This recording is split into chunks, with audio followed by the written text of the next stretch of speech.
नमस्कार दोस्तों, स्वागत है आपका शिव भक्ति चैनल में। हम आपके लिए आज कजरी तीज की व्रत कथा लेकर आए हैं। भाद्र मास की कृष्ण पक्ष तृतीया को कजरी तीज का त्यौहार बनाया जाता है। कजरी तीज या सातुड़ी तीज या बड़ी तीज या इसे बूढ़ी तीज भी कहा जाता है। इस दिन सुहागन स्त्रियाँ अपने पति की लंबी उम्र व सुख समृद्धि के लिए ये व्रत करती है। एक समय की बात है, एक साहूकार के 4 बेटे और बहुएं थी। तीनों बड़ी बहुएं बड़े पूरे परिवार से थी, परंतु छोटी बहू के मायके में कोई नहीं था।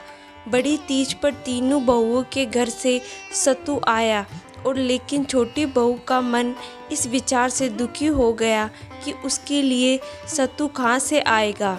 उसने अपने पति से कहा कि मेरे लिए भी सतु लेकर आना, चाहे कुछ भी करना पड़े। उसके पति ने उसके लिए सतु लाने का प्रयास किया, परंतु वह सफलता नहीं मिली।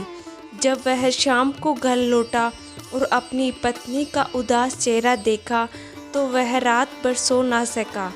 दूसरे दिन तीज थी। वह रात को अंधेरे में ही घर से निकल गया और एक बनिया की दुकान में घुस गया।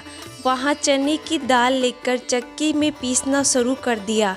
चक्की की आवाज़ सुनकर बनिया के घर वाले जाग गए। उन्होंने उसे पकड़कर पूछा, यहाँ क्या कर रहे हो?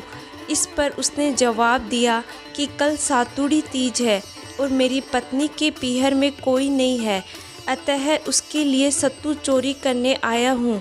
आपकी दुकान में दाल, चीनी और घी सभी था, इसलिए आपके यहाँ से सत्तू बनाकर ले जा रहा हूँ। यह सुनकर बनिया बोला, तुम अपने घर जाओ और आज से तुम्हारी पत्नी हमारी धर्म बेटी हुई। वह घर लौट आया। दूसरे दिन सवेरे ही बनिया ने नौकरों के साथ 4 तरह के सत्तू के पिंडे, साड़ियाँ और पूजा का सामान उसके घर भिजवा दिया। जेठानियाँ ये सब देखकर कहने लगी कि तुम्हारे पीहर में तो कोई नहीं है, फिर ये सब कहाँ से आया?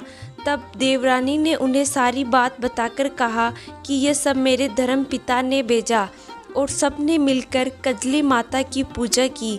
जिस तरह ब्राह्मण के जीवन में सुख समृद्धि आई, वैसे ही इस कहानी को कहते सुनते पर कजली माता अपनी कृपा बनाए रखना।